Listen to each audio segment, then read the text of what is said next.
All right, so here we go. Fourth time's the charm. You know, I've seen this dog around the neighborhood.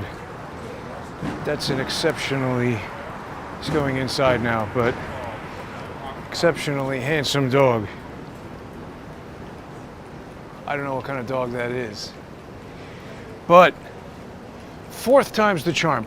So back out here, testing the bonded link aggregating mobile data network and other things. This is still a whole new piece of software with all kinds of complicated features and capabilities of its own. Plus, it looks as if it's about to rain. You know, it's amazing. Yesterday's test, I thought I had it all set to unlisted, you know, private, because I need to go out live to the internet to test this properly. I completed all my tests in the apartment, and with anything, at a certain point, you've got to field test it, right? I mean, when Elon Musk takes out a rocket and it blows up, I guarantee that's not the first time they turned it on. But at the same time, you change one parameter and everything goes out the window. For instance, my sock was falling down, and right before I was about to begin, I adjusted my sock and the phone popped out of this wrist strap, and it just almost created a total disaster. So the point is, when you're sitting at home, and it's very few people who do this, before I get into the what not to do, I want to thank everybody who sponsors the show on subscribestar.com and patreon.com/crowdsourcethetruth. Couldn't do this, couldn't build these mobile data networks and do these type of mobile live streams without the ongoing support of the generous Crowdsource the Truth viewers. Also people who watch on crowdsourcethetruth.substack.com, and people who subscribe, follow on X at JG_CSTT, and subscribe there. Incidentally, you can't watch in 4K on X. If you're on any of the YouTube channels or any of the sponsor channels other than X, you're getting today's broadcast in 4K. Still looks like it's going to rain, perhaps. I've been thinking about going up there. I guess that's called, is it the Edge? The other thing is the Verge. So you're definitely out there on the edge when you go up there. They have a glass floor to make you super crazy. So I think I've finally got it dialed in, because we're up at 14 megabits over here. And so what I was going to say is, unless you have experience creating a bonded link aggregating high-speed mobile data network, particularly in New York City, I'm just not interested in your technical advice. Yesterday's test, it was supposed to be going out. See, we got a little bit of a trim issue here. It was supposed to be going out on unlisted channels so that I could check it here live. See, like right now, it says starting shortly. You got to be kidding. It's over here. Okay, no, it's going. And so what I was going to say. Okay, so we're live. Now, if you're seeing this, that means that the broadcast completed successfully, and I'm putting it out to the public. But what I was trying to do was avoid having these problematic test broadcasts. Whoa, I haven't noticed that before. Another crazy building under construction. Look at that. How quickly that's come together. We've got some fancy pants apartments here. See, and I mean, you know, if someone were having a barbecue up there right now, looks like they might have a barbecue grill there. We could use the wonderful new Zoom function there to check it out. So it does look like the mobile data network is working. And I made a mistake in programming the live stream, and it went out to several public channels. And yesterday was an example of a broadcast that I would not have put out. I terminated it when I got home after the walk. And then a lot of people said, hey, where did that broadcast go? It was the third attempt at getting this message out about counter-lawfare. I decided to weave that in with the testing of this mobile data network, and I think I have finally figured out a key problem.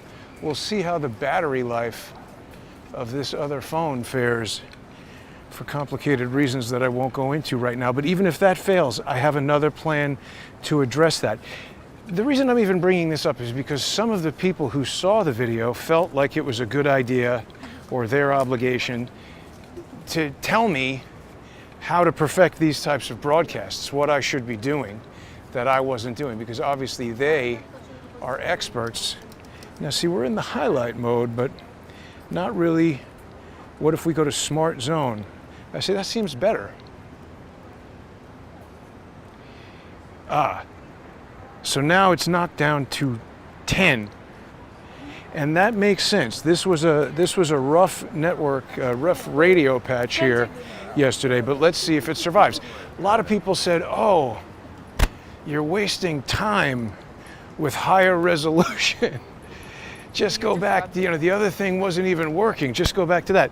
Just think about how stupid that is for 1 second. Something that wasn't working, I should revert to, rather than continuing to try to determine what was causing the problems and attempting to overcome them.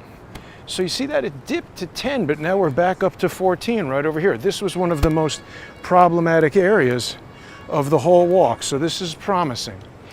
But it's like, I'm not trying to berate individual anonymous possible social engineer viewers. It's always them.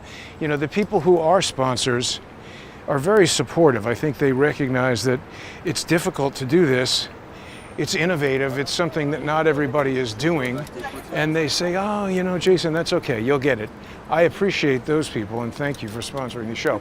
It's always the no-name, anonymous, blank accounts that have the stupidest advice. Someone said, oh, you can't do 4K without at least 30 megabytes. The statement doesn't even make sense. I mean, I presume they're saying 30 megabits per second. But again, where is your mobile 4K live stream? I don't see it. So why are you giving me advice? It's like, did you see that movie Glengarry Glen Ross, where Al Pacino, he says, hey, if you don't know the angle, shut the F up. Al Pacino knows what he's talking about. Now, one issue with this setup is heat. So that's the next thing to test. And then other people said, oh, it's overheating.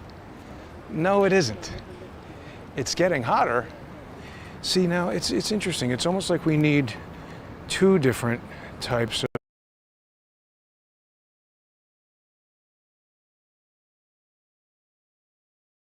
I'm a little dark and the highlights over there. This is an incredibly challenging situation from a production standpoint. Now we're back down to 6 megabits over here. We'll see how it all goes. It still might fail. But again, nothing ventured, nothing gained, and nobody ever made any breakthroughs by saying, that first attempt didn't work, let me go back to the other crappy thing. Even if the second, third, fourth attempt doesn't work, the only way you can innovate in doing anything is to never give up and never let a failure be a failure. You just don't give up. Now listen, I admit there are times, depending on the scenario, where you have to stop throwing, let's say, good money after bad, as it were, and recognize when you're beaten. But it's not going to be, you're not going to see me doing that, it just said fault. Okay, now it's back. Weird. You're not going to see me doing that based on advice from strangers on the internet. Well, maybe that's good that it recovered from a fault. Maybe I'm in a particularly bad radio zone right here, but I do believe the live stream continues. So again, a lot of people would say, oh, there's these bad radio zones, just don't go there. No. The idea is a high-speed 4K mobile live stream that can go anywhere, and no matter what happens with the mobile data network, well, not no matter what, obviously if there is no network it won't work, but it should be the case that you can go anywhere in New York City and have a mobile live stream. Making that a reality, however, is complicated. And in fact, I've been talking a lot about this conversation I had with the guys who create this software that enables the bonded linked array. And when I told them what I was trying to do, they said they were surprised that it would work at all and did not think that it would. And again, a lot of people will hear that and say, oh, see, even the guys who made it said it's not going to work. So that's another reason you should give up. No, it isn't. Because engineers typically say things like that. And the reason I persisted is because I'd seen enough evidence of individual parts of this working separately that I knew if I could get them to all work together, I'd be in business. So speaking of that, let's get down to business and talk about what it is I'm here to talk about, which is counter-lawfare.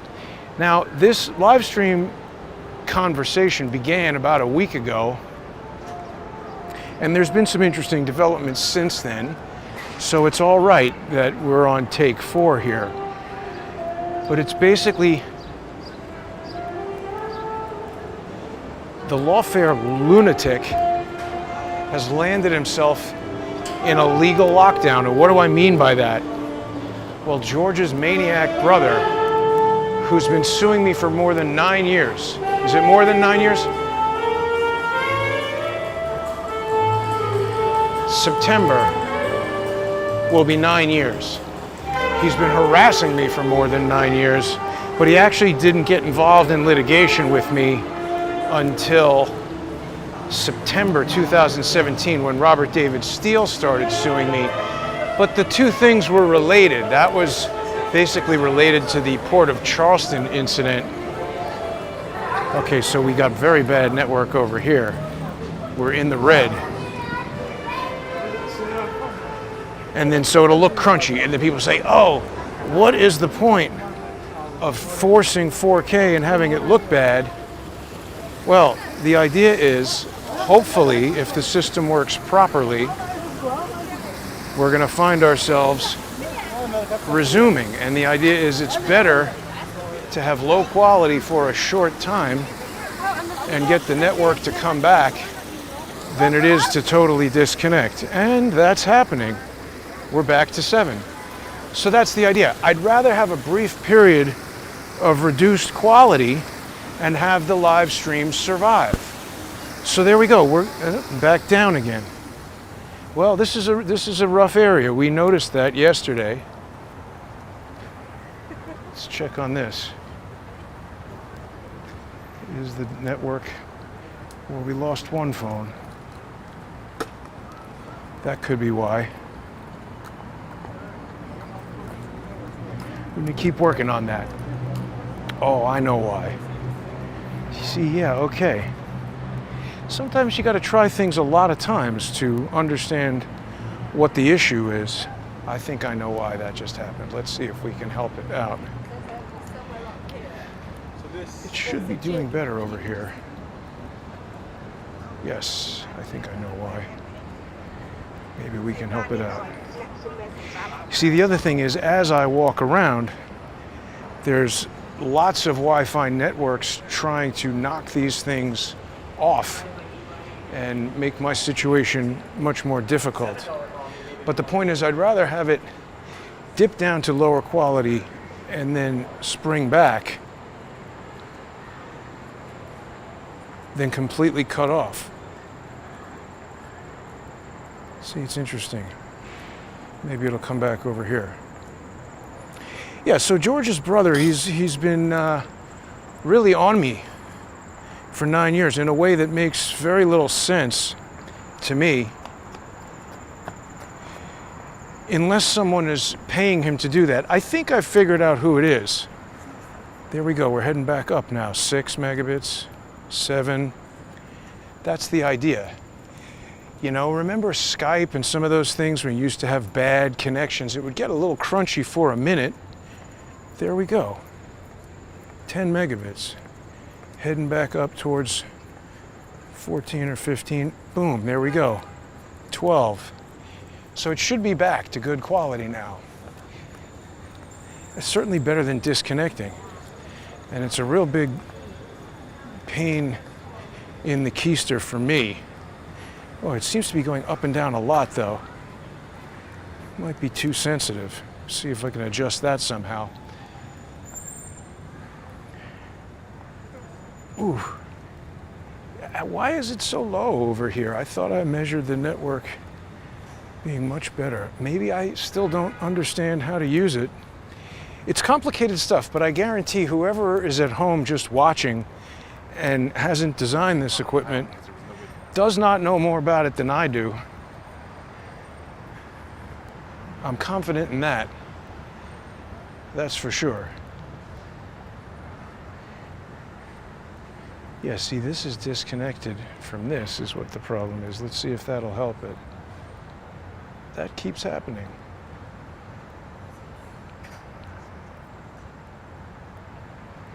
Don't know why. But I think that George's brother is motivated by the Lawfare Institute. And I'm not just coming up with that out of nowhere. The reason I say that is because this all really started happening after I met George.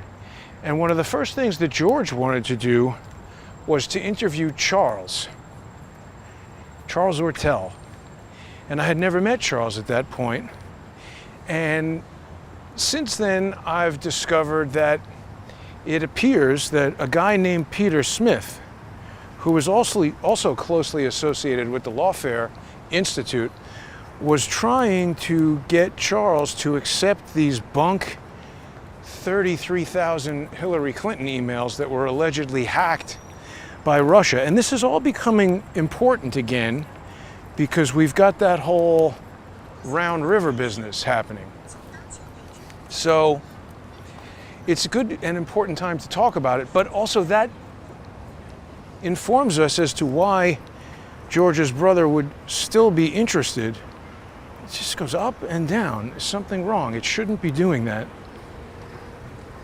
So we'll see what the quality of this ultimately looks like. There should be much more network bandwidth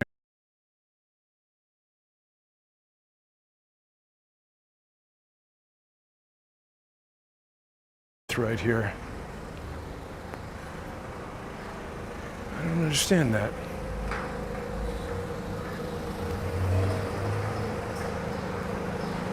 So the fact that they're still investigating this Round River thing means that the people who are involved in perpetrating the wrongdoing, they still don't want the facts to come out. And so that would mean, if I'm right, and there is someone motivating George's brother to hassle me, they're still motivated to do it. And that's why he keeps going. I just can't understand why someone would be dedicated to this kind of nonsense for as long as he has been, unless they were being paid to do it. It keeps disconnecting. So it says it's sharing, but I don't think so. All right, I'm heading back up. Look, we're learning. As long as it doesn't disconnect, that's my primary. Is it still live? It appears to be. And it's back to 14 megabits. Okay, so people might say, oh, well, you're trying too hard with the resolution. Somebody said that. It's like, oh, do you even understand what I'm doing? I'm trying to make it work at all. And by the way, you know, what do they say?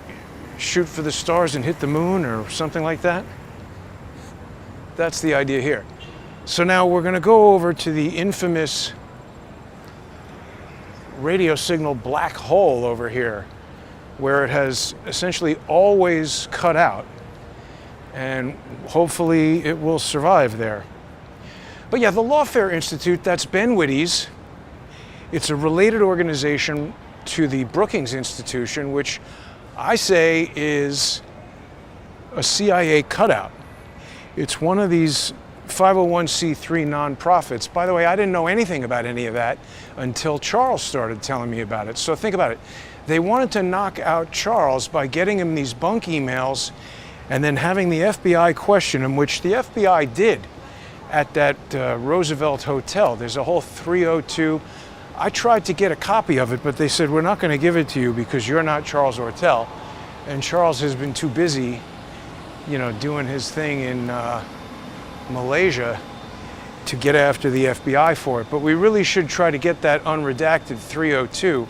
Charles has recounted to us what these FBI agents asked him, basically, and we could put it together. They're asking him about Corsi, they're asking him about Roger Stone, this email that Charles sent saying somebody should go get Ted Malloch to speak to Julian Assange. And what I have surmised from all of this is that they were trying to wind up Roger, Corsi, and Charles Ortel in a whole cockamamie story claiming that they were working for Trump to get stolen, hacked Hillary Clinton emails from Russia. Look, we have a film festival going on over here, Rooftop Films.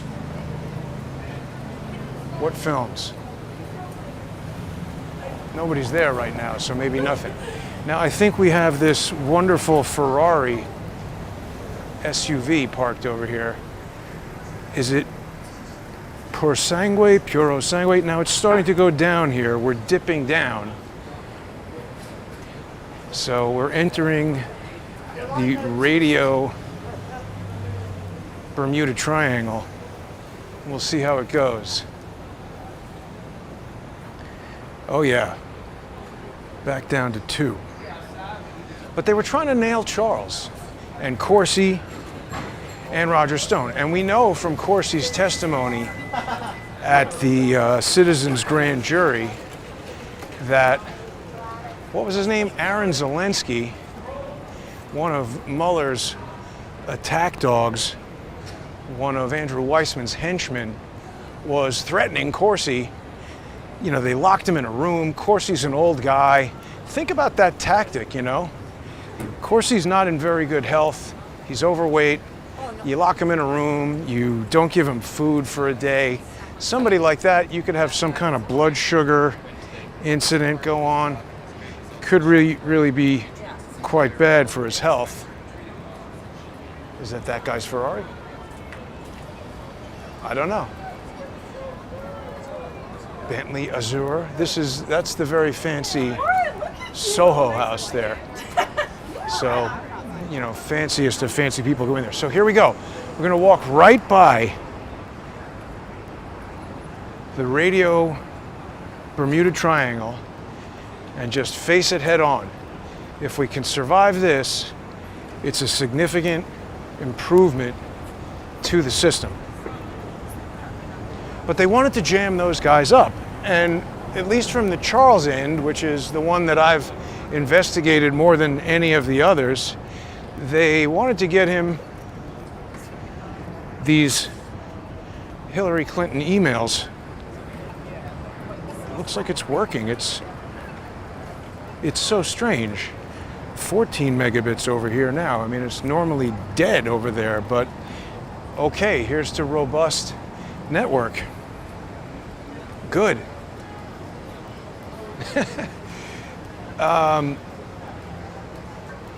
They wanted to get Charles, I say, these fake emails so that then they could later reveal that the emails were fake. And then they could say, oh, everything Charles has is fake. But moreover, if the FBI caught him receiving them, they would have come up with some kind of deal saying it was espionage, do the same thing to Charles that they did to Corsi, which is lock him in a room, shake him down, try to make him really scared and say, hey, you're going to go to jail for 20 years, 65-year-old guy.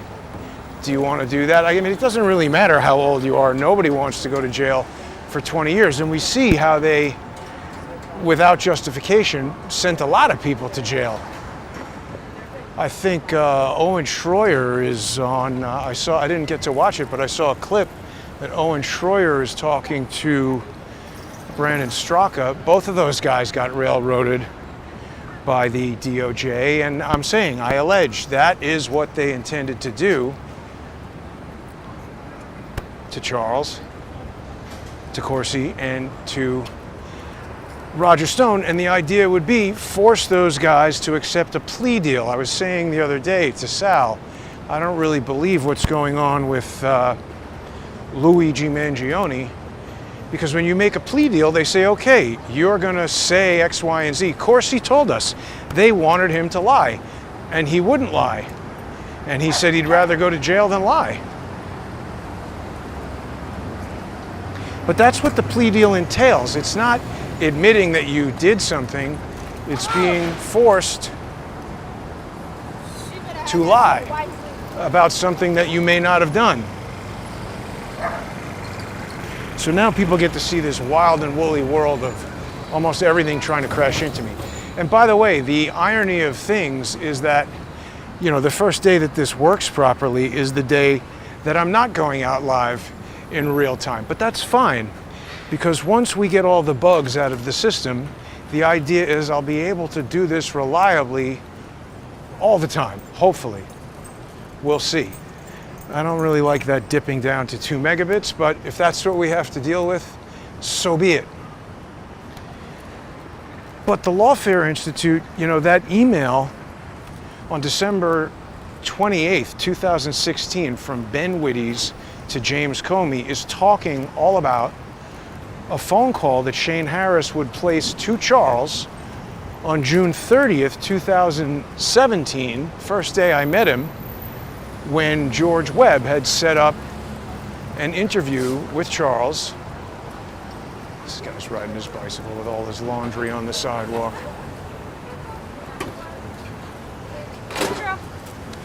And Shane Harris was talking to Charles about all the stuff that Ben Wittes had emailed to Comey 6 months prior. And it's detailed stuff. This email came into evidence when the Senate Homeland Security and Government Accountability Committee or something like that, they're the ones who had the email. I don't know how they got it. I guess they subpoenaed it from the FBI. But it's Ben Wittes emailing Reinhold Niebuhr, who is Comey, who then forwards it to Andrew McCabe and James Rybicki and Jim Baker. Jim Baker, who, remember, later becomes FBI General Counsel, not FBI, well, he is FBI General Counsel. He becomes Twitter Deputy General Counsel. And that is also interesting with regard to George's brother, because remember when I went to Twitter? It's not there anymore, or we could walk down the street and see it. They've left. Because I went there, remember, the day that Elon Musk decided he was going to fire 75% of Twitter. Good decision, by the way. But when I went there to tell Elon Musk that the FBI had illegally insinuated itself into Twitter and was violating everybody's Fourth Amendment rights and First Amendment rights, I was attacked outside the building, and there I was live streaming. So George's brother would have known that I was there. Something like 10 or 14 days prior to that live stream, George's brother had sent an email to legal@twitter.com, which seems pretty likely that their deputy general counsel might see that. Legal@twitter.com. Who gets those emails? Lawyers at Twitter, I think. And he said, oh, Jason Goodman is trying to contact Elon Musk to tell him that the FBI is all up in Twitter. And see, for 9 years, George's brother has done a lot of stuff that just seems like lunatic behavior that doesn't make any sense. But you see, when you stay on a problem until it's solved, you learn things that someone who would shy away from it will never know. Like, see, I can't get inside the head of a psychopathic lunatic like George's brother, but I can observe his behavior and form a hypothesis. I used to wonder, why is he sending me all of these emails? Didn't make sense. And he does it in the context of, litigation. So I guess he can claim that it's not harassment. And he does it so much that it becomes kind of like noise. And you don't really know, well, what is the meaning of this particular email? If he did it only once, you might put a lot of value on that particular, like, oh, why is George's maniac, lunatic, paperclip Nazi brother emailing Twitter all of a sudden? You might pay a lot of attention to it. But when it's a regular course of action that he's emailing tons of people crazy nonsense all the time, it just becomes noise and you ignore it. But anyway, he was in communication with Twitter. And so when I got there, I don't know, maybe he was emailing them and not seeing me, saying, hey, Jason's there. Get somebody to choke him, which they did. Because he then became very involved in the whole Goodman versus the city of New York. I've spoken about all of this, but let's get to the development of how he's gotten himself jammed up now. He could have left all of this well enough alone. I mean, by most measures, my social media business has been decimated.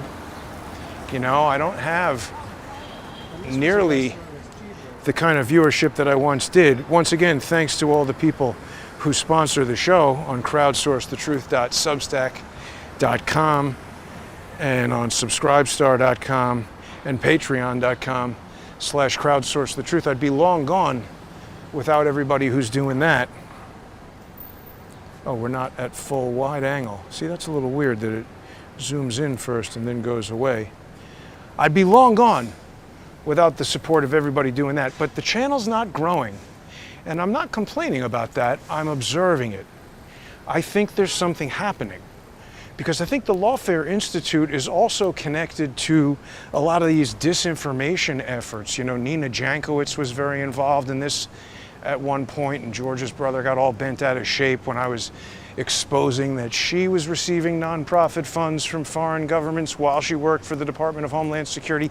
This is almost like a network, a broad network of media and government and legal entities that want to control us and violate our rights and control what can be discussed on social media and mainstream media and wipe out people like me who are bringing information directly to the public. And I'm not beholden to any corporate sponsor, whether it's Pfizer or, whoever it might be. We see all these, even, some of the big podcasters now, they're all taking sponsorships. Look, whatever. I don't like that. I think the future of garbage. I think the only way to do it is the micro sponsorships. What the hell is up with that guy? The micro sponsorships to individual viewers. And see, this is what I've been trying to do all along. If we didn't have this bonded mobile array, the live stream would have cut out back there on the High Line. I'd be all pissed off now and going home to re-upload the thing, and we would miss this chill jazz duo here. I don't know why Charles doesn't like jazz. I really like it. But, yeah, I mean, George's brother convulsed when I was reporting on Nina Jankowicz. And remember, one day after I published that report, who's Maserati? One day after I published that report about Nina receiving all that money from these foreign nonprofits and asking if she should or should not be registered with FARA, she resigned. They closed that thing down. But I think we know, they don't say, aw shucks, just like me. They don't fold up and go home and say, forget about it. They stay on it. And they come up with some different approach. I'm not doing the same thing every day. I'm changing some aspect of everything in this system so that we don't have the same failure again. I think it's only reasonable to presume that whoever it is that's attempting to control the government and information and all of our lives is taking a similar approach in that when the head-on tactic of kicking people off social media, banning, etc., having a thing called the Disinformation Governance Board, that obviously didn't go the way they wanted. And so I think they've come up with a new approach. Maybe that started with, hey, Elon Musk will buy Twitter and he'll pretend it's a free speech platform, except if you want to talk about Barack Obama, Adam Sharp, and Valerie Caproni, you want a suitcase? Installing the FBI into Twitter. Then you get choked and pulled off the street and ticketed by the cops, and your lawsuit fails. So that was one lawsuit. That was Goodman versus the City of New York et al., where the other defendants were, various NYPD officers, the city itself, Elon Musk personally, Twitter, X Inc., X Corporation, and Elon Musk's bodyguard and a bunch of people. George's brother was not involved in that case at all, but he interfered persistently and in really ridiculous ways. See, now I can monitor people who are creeping behind me. Someone lost their cat.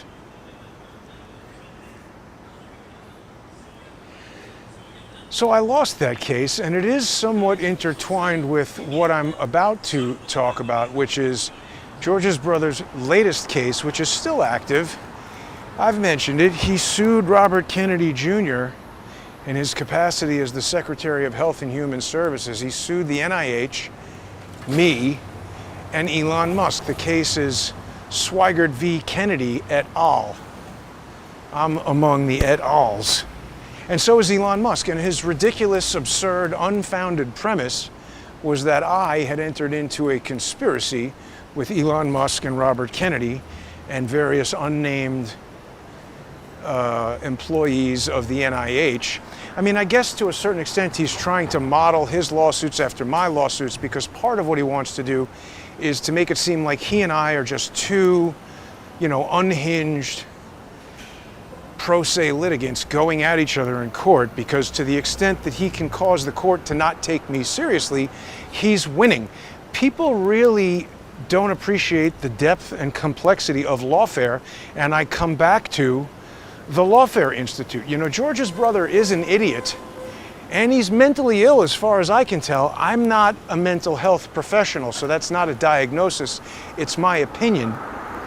But the point is, he's also quite sophisticated in that normal mentally ill people just put stupid comments into Twitter and YouTube to irritate me or, blow off steam or why ever they might choose to do that. But George's brother spends literally thousands of dollars and years of his life concocting elaborate legal, quasi-legal strategies to, jam me up in various legal quandaries. And like I said, he's paying filing fees, he's paying appeal fees. This is no small feat that he's engaged in here. It's an odyssey. It's an almost decade-long. Think about it. Is there anything that you've spent 10 years doing? It did not take me 10 years to design and build the world's smallest and lightest uncompressed 3D camera. That took like 3 years. And I was making money from doing it. So it's weird to me that George's lunatic brother would spend 10 years and all this money pursuing me in court because he doesn't like my YouTube videos, or he doesn't like my attitude, or he doesn't like it when I yell at people on bicycles on the sidewalk. That doesn't make sense to me. I think there's some other motive, and I think it's coming from the Lawfare Institute, because I think he's a lawfare operative. And he's well qualified to be that, in that he's not an attorney. So he's not worried about losing a law license or doing things that would risk his law license. That's going to come up again. Is that a Panamera or a Taycan?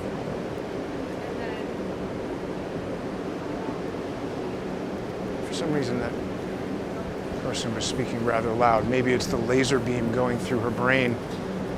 Are these Yorkies? Such nice little guys.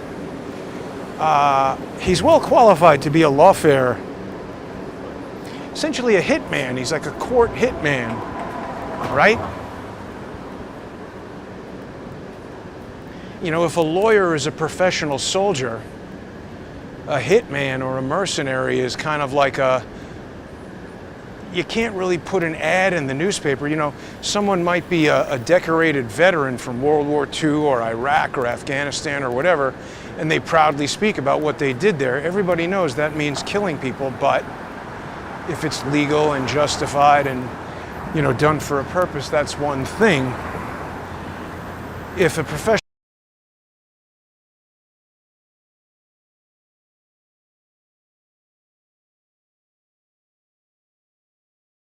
If a professional soldier is like a lawyer, and a mercenary or an assassin is a rogue criminal, that's the analogy. Swigert is a Lawfare guy. He knows enough about the law to jam up somebody like me, particularly for the early years where I had no idea what I was doing. I mean, now, thankfully, I don't know if thankfully is the right word, but now I've got enough experience where, you know, several judges have commented that I am, you know, they're not being as lenient with me as they normally should with a pro se because they cite other filings that I've made and things like that. So that's a bit of a pain. So yeah, okay, so now we're seeing a little bit of a normal fluctuation as I move around the city, and the mobile data network integrity varies from place to place. When I spoke to these network experts, they said, what I'm talking about is absolutely crazy because concrete and glass and all this stuff is the absolute enemy of radio signals, and so you might have a great signal and then turn around a corner and it's terrible. So again, I had to study.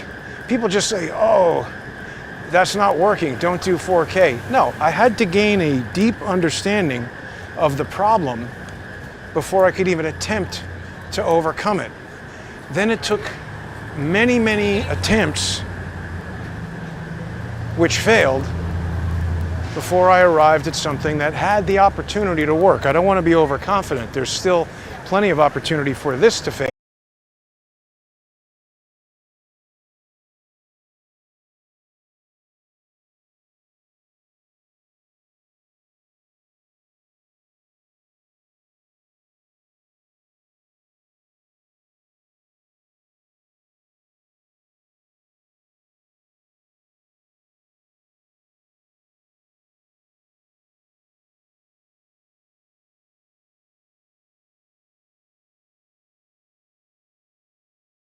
He thinks he's smart and he's wrong.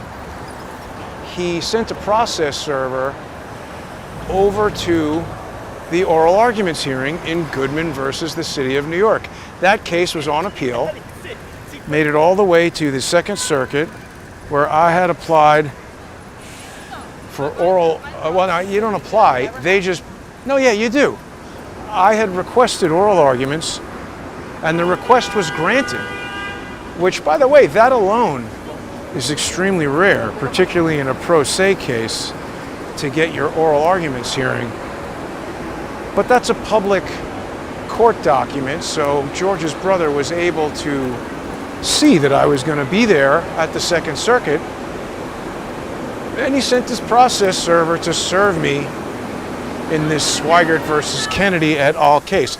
The problem for him, however, is his whole legal theory in that case was based upon the false notion that I had entered into a settlement with Elon Musk and X to dismiss Goodman versus the City of New York in exchange for, according to George's brother, me being given carte blanche immunity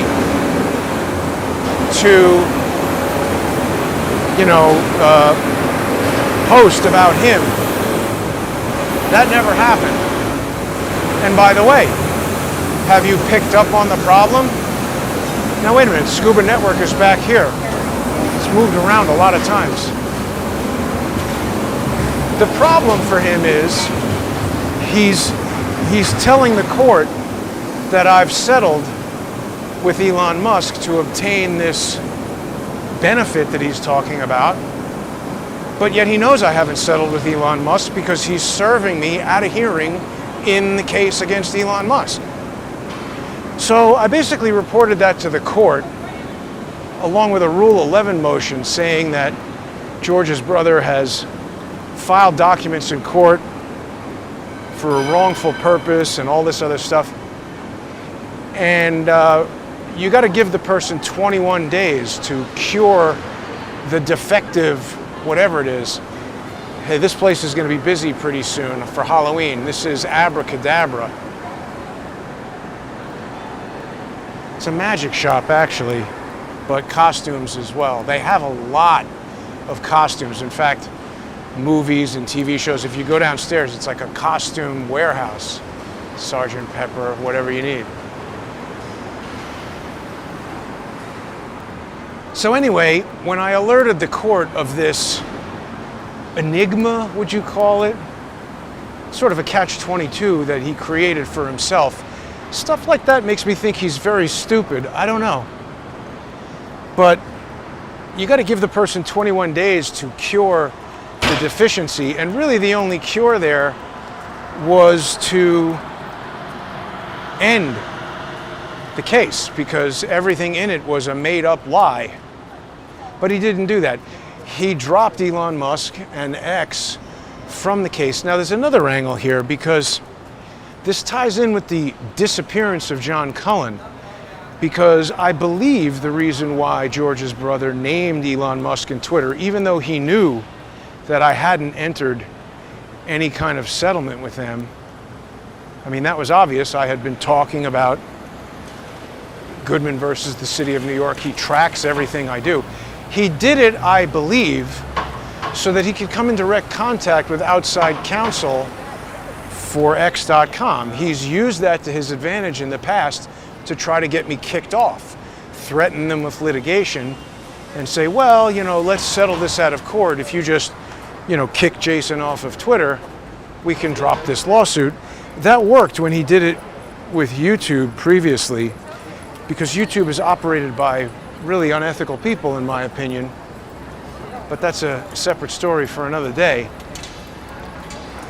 That's what I believe he was trying to do. However, when I got him jammed up with this, still doesn't explain the serving me at the hearing. I mean, he had to, or I would think that he would anticipate that that would torpedo his whole stupid scheme. But, I mean, this is the problem with being stupid. Maybe you don't know. So anyway, he dropped Elon Musk and Twitter from the lawsuit. And then that left him in a precarious position where he's now, you know, dropping the suit against one of the primary people. And by the way, I'm telling the court, which I believe, that the suit is nonsense, calculated just to harass me and get me kicked off of Twitter. And frankly, letting Twitter out of the case and keeping me in it rather than, you know, if he legitimately thought there was some settlement and then learned that there wasn't, the cure to that defect is just dismiss the whole entire lawsuit. But he didn't do that. He continued to sue me and Robert Kennedy. And I guess he needed Kennedy in there because it would just send it back to New York if it was no longer, I don't know. I mean, again, trying to analyze the behavior of a lunatic, it's difficult to do. But what I didn't want to do was miss the opportunity to counter-sue him, because I'm trying to stop him from harassing me for the rest of my life. 9.5 years, it's enough, or 9 years, it's enough, you know? We're talking about almost 20% of my life spent interacting with this vile lunatic who frankly is using up oxygen on the planet. And the moment that stops, it'll be a better place. But he kept me and he kept Robert Kennedy in the case. And the case is ongoing. So I countersued him because I saw it as a good opportunity to get sanctions against him. I'm seeking what is it called? Injunctive relief for the court to say that he's not allowed to sue me anymore. Now, meanwhile, while this is all happening, he also harasses my octogenarian father because George's brother is a mentally ill psychopath and he likes to pick on old people who are uninvolved, and he likes to pick on Lee Stranahan when he knows that Lee had a stroke, try to raise his blood pressure. He's really, it's attempted murder if you think about it, but you're never going to be able to convince a court of that because it's just words on the internet.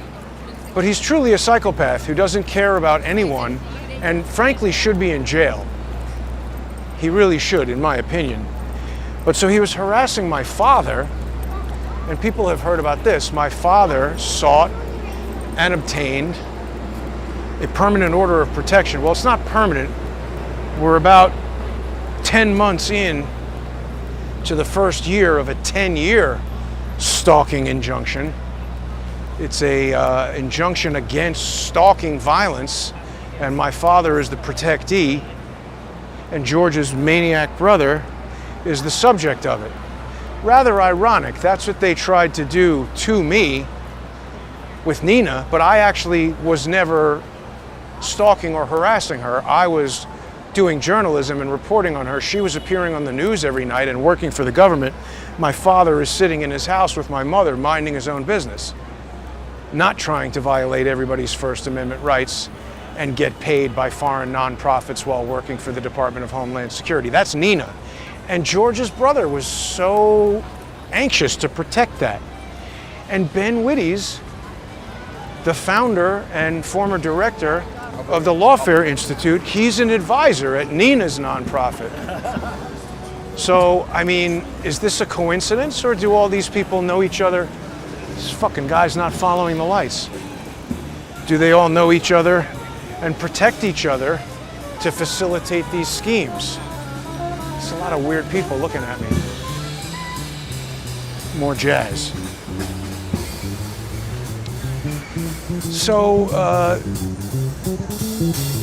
the Florida State Court, Judge D'Amico of, I think, the 15th Circuit, Palm Beach, he issued this restraining order, and George's brother is not allowed to communicate with or go anywhere near my father for 10 years, not allowed to have a firearm for 10 years.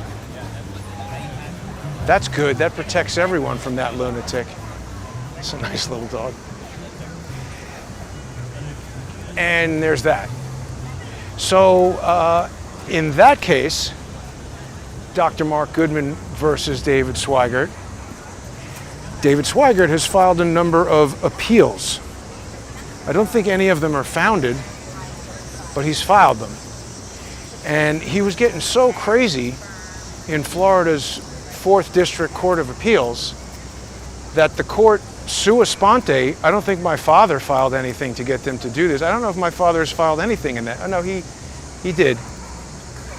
But I believe sua sponte, meaning on its own accord, the court said that they gave him a show cause order, meaning you have to explain to us why we shouldn't find you to be a vexatious litigant, making excessive filings, and bar you from ever doing that again. And guess what? They did.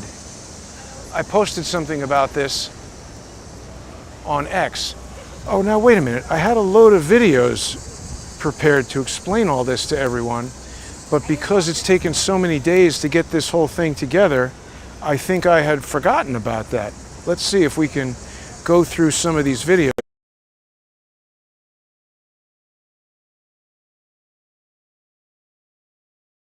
Pro se filings in this court. Any further filings on his behalf must be signed by an attorney in good standing with the Florida bar. Clerk is directed to reject any filings that do not comply with this order. This court does not impose sanctions against pro se litigants lightly. However, a citizen abuses the right to pro se access by filing repetitious and frivolous pleadings, thereby diminishing the ability of the courts to devote their finite resources to the consideration of legitimate claims.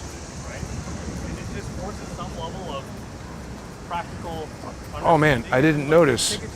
The bit rate dipped down. Did it say 1? It was showing blue, but 1. That's not how that's supposed to work. I hope we're higher than that. Anyway, there you go. You see, they say he's abusing the limited judicial resources. That's not just against me. That's anybody who needs to utilize the appellate court in Florida. If someone's been wrongly accused of a crime, or if someone is, whatever you're in court for, he is sapping resources with his stupid nonsense. And now finally, the court has put an end to it. So this is a big deal. He's been sanctioned. As I read that, he is never again allowed to file anything pro se in the 4th District Court of Appeals in Florida. And by the way, that doesn't mean he's not allowed to go to court. He still could hire an attorney. But the reason the court did that is because, as they said in their own order there, he has abused the right to access the courts, and they are now saying there needs to be an attorney in between him and the court, because the point is, if an attorney filed that stuff, the sanction would be you're losing your law license for 30 days or a year or whatever it is, and then that would have a financial burden on the attorney. So there's certain mechanisms in place. This goes back to why George's brother is a Lawfare operative, because an attorney who earns hundreds of thousands of dollars a year being a legitimate attorney doesn't want to engage in this kind of stupid activity, just like someone who is moral and justified and becomes a police officer or a military officer is not the same as someone who becomes a paid assassin or a hitman. Those are just psychopaths who have no morality and want money and don't care about killing people. So now, at least in the 4th District Court of Appeals, George's brother is saddled with a distinct problem. He's not able to appeal cases. Now, I don't live in Florida. It's unlikely that he's going to be in a case with me in Florida, so that doesn't help me very much, but does help my father, because first of all, I think he was going to lose that appeal. George's brother, that is, was going to lose that appeal anyway. And now, if he wants to mess around with more legal shenanigans, he's just not going to be able to. Hey, the good news is the live stream is still going here. Cases. Now, I don't live in Florida. That's amazing. So there might have been some dips along the way where quality was harmed, but if you're watching on X or BitChute or any of these other things, this is a good opportunity to get onto, crowdsourcethetruth.substack.com or subscribestar.com or patreon.com, where you can watch in 4K. You can watch it on YouTube as well. But by the way, all of this took a ton of work and money. The counterlawfare stuff, the mobile data network. So thanks again to everyone who sponsors the show. Wouldn't be doing it without you. Now, the reason why I was talking about Swigert versus Kennedy is because when a court makes a ruling, and I'm not an attorney, none of this is legal advice. I'm just sharing anecdotal experiences of things that have happened to me while exercising my rights to defend myself pro se. If you find it interesting or entertaining,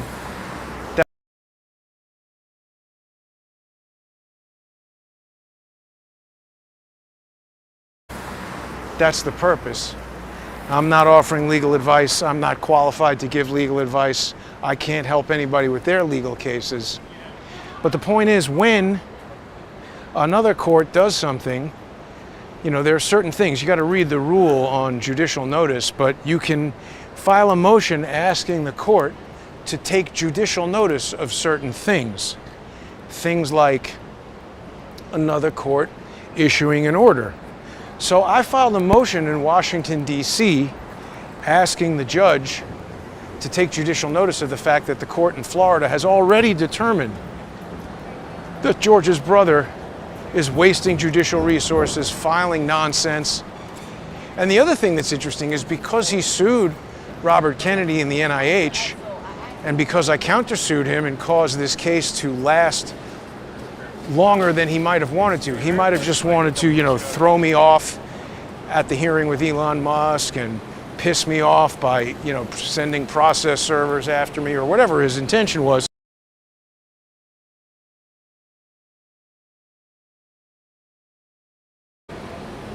I think he was going to voluntarily withdraw the case, and I think that because he's done it many times in the past, and he's done it with Elon Musk in the Washington, D.C. case, and now he's done it with Robert Kennedy. The U.S. attorney, oh, we're dipping into the red here.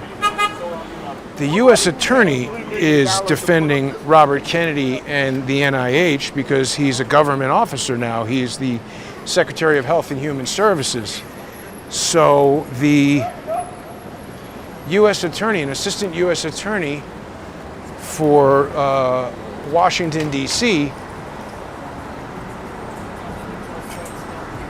issued a motion to dismiss, saying that this is, incomprehensible nonsense.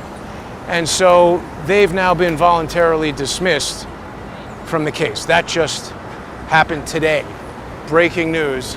I got an email from the U.S. attorneys asking me to sign a document that will dismiss them from the case. So I don't really know what the implications of that are going to be, but I don't think it's very good for George's brother, because all that really remains here now are my counterclaims against him, in which I'm saying that he's essentially a lunatic who's been suing me and bringing these frivolous cases, where now we have a judge in Florida, we have a U.S. attorney in Washington, D.C.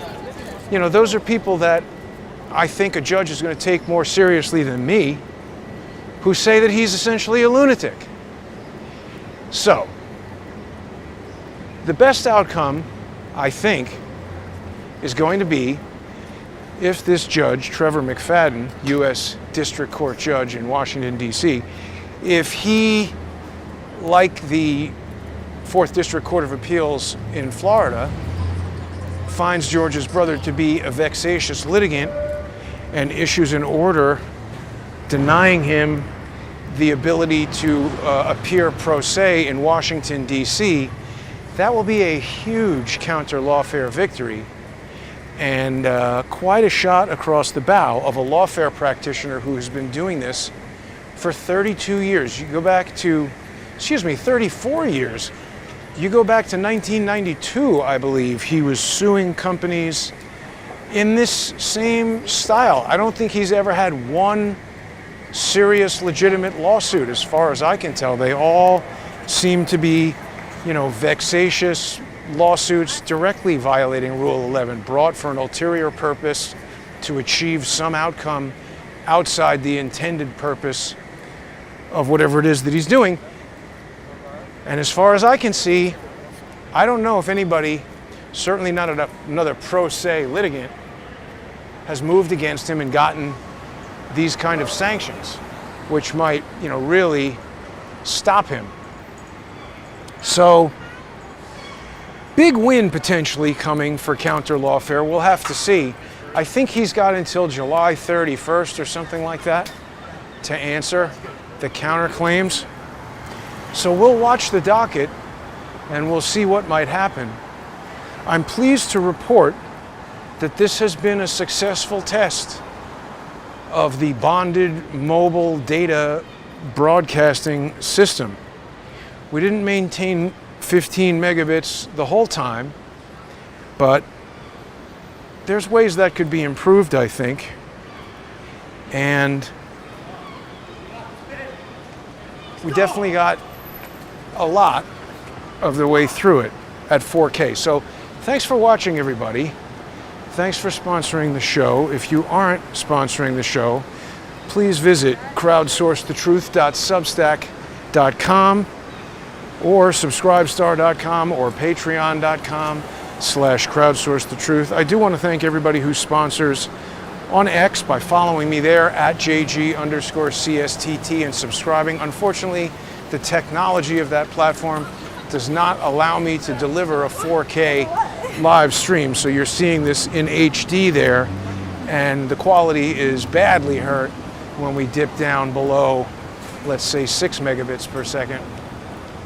But you can still watch.